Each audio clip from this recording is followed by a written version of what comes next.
Jaipur gas tanker हादसा, एक दर्दनाक कहानी। 10 दिसंबर की ठंडी सुबह जयपुर दिल्ली हाईवे में सूरज धीरे धीरे अपनी किरणें बिखेर रहा था। सड़क पर गाड़ियों का आना जाना शुरू हो चुका था। हर दिन की तरह यह दिन भी आम लग रहा था, लेकिन किसी को यह नहीं पता था कि कुछ ही घंटों में यह हाईवे एक भयानक मंजर का गवाह बनने वाला है।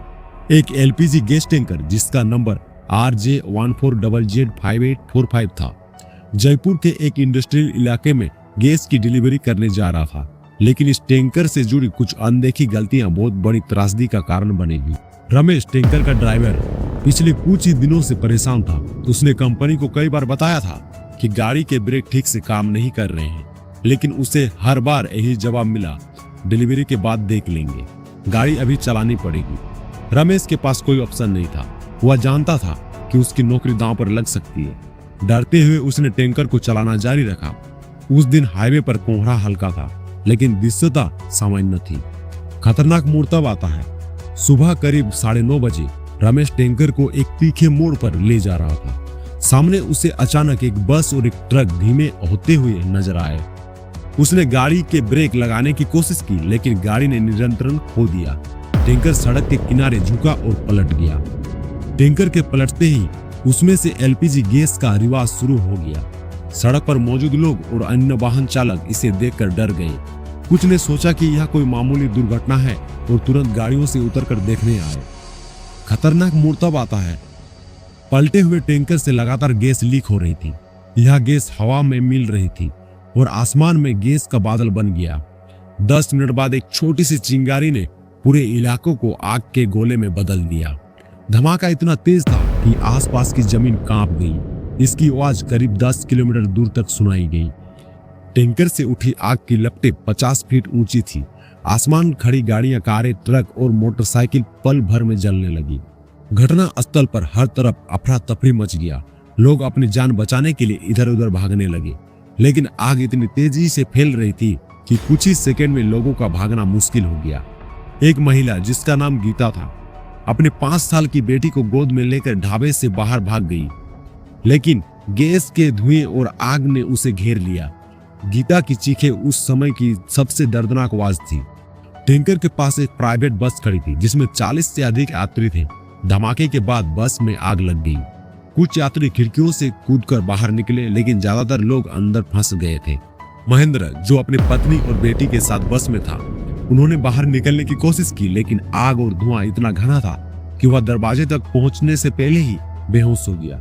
महेंद्र, उसकी पत्नी राधा और उनकी बेटी पायल की मौके पर ही जलकर मौत हो गई। एक हीरो किसान की कहानी। पास में ही एक ढाबा था जिसका मालिक किसान उस समय ग्राहकों को चाय बेच रहा था। धमाके की आवाज सुनते ही उसने देखा कि ढाबे में काम कर रहे 2 लड़के अंदर फंस गए।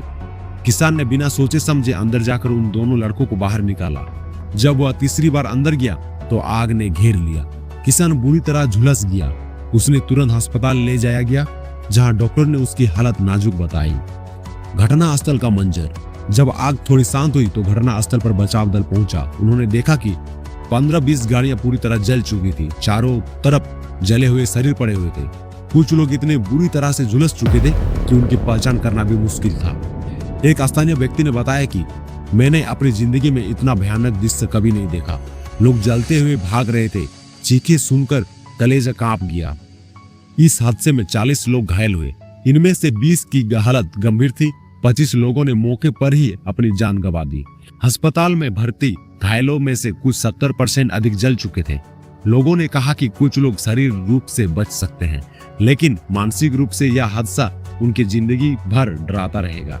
हादसे के बाद पुलिस और बचाव दल ने मामले की जांच शुरू की। शुरुआती जांच में ही पता चला कि टैंकर के ब्रेक खराब थे। यह जानकारी ड्राइवर ने पहले ही कंपनी को दे दी थी, लेकिन इसे नजरअंदाज कर दिया गया था।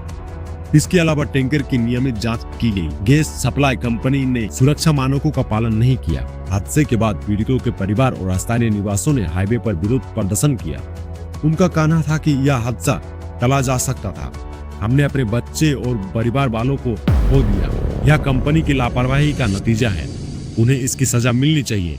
एक मृतक के पिता ने रोते हुए कहा, सरकार के इस हादसे की जांच के लिए एक समिति बनाई गई। दोषियों के खिलाफ सख्त कार्रवाई का आश्रमण दिया गया। राहुल का परिवार, राहुल जो अपनी पत्नी और 2 बच्चों के साथ कार में यात्रा कर रहा था, हादसे का शिकार हुआ।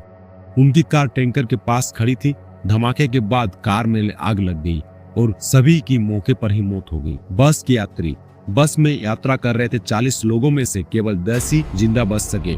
उनमें से ज्यादातर बुरी तरह झुलस रहे। किसान का बलिदान, किसान की बहादुरी की कहानी ने सभी को भावुक कर दिया। अस्पताल के इलाज के दौरान किसान ने कहा, मैंने अपनी जान देने से पहले सोचा भी नहीं था, मुझे बस उन बच्चों को बचाना था। यह हादसा न केवल एक त्रासदी थी बल्कि यह हमारे सिस्टम की खामियों को उजागर करता है। सुरक्षा उपायों की कमी, टैंकर की नियमित जांच नहीं की गई, लापरवाही, ड्राइवर की शिकायतों को नजरअंदाज किया गया। हाईवे पर सुरक्षा, खतरनाक वाहनों के लिए अलग लेने का प्रावधान नहीं लिया गया। इस हादसे ने पूरे देश को हिलाकर रख दिया। सरकार ने तुरंत एक नियम लागू किए। खतरनाक सामग्रियों का परिवहन करने वाले वाहनों की नियमित जांच अनिवार्य कर दी गई। हाईवे पर सुरक्षा के लिए विशेष लेन बनाई गई। गैस कंपनियों का सुरक्षा मानकों पर सख्ती से पालन करने का दबाव डाला गया। जयपुर गैस टैंकर हादसा एक दर्दनाक घटना थी जो लापरवाही और अनदेखी का नतीजा था। यह दिखाता है कि छोटी छोटी गलतियां कैसे बड़े पैमाने पर तबाही मचा सकती है। इस हादसे ने कई परिवारों की जिंदगियां खराब कर दी, लेकिन यह हमें यह भी सिखाता है कि सुरक्षा से समझौता करना किसी के लिए भी घातक हो सकता है। यह घटना हमारे सिस्टम को सुधारने का एक बहुत बड़ा सबक है। भविष्य में ऐसी त्रासदियों से बचने के लिए हमें सतर्क रहना होगा और जिम्मेदारी के साथ अपने कर्तव्यों का पालन करना होगा। यह कहानी उन 25 लोगों को श्रद्धांजलि है। उन्होंने इस हादसे में अपनी जान तो गंवाई और उन बहादुरों को सलाम है जिन्होंने दूसरों की जान बचाने की कोशिश की। बाकी दोस्तों, आज की स्टोरी यहीं तक। मिलते हैं नेक्स्ट वीडियो में, तब तक के लिए बाय बाय। चैनल पे नए हैं तो सब्सक्राइब कर लें।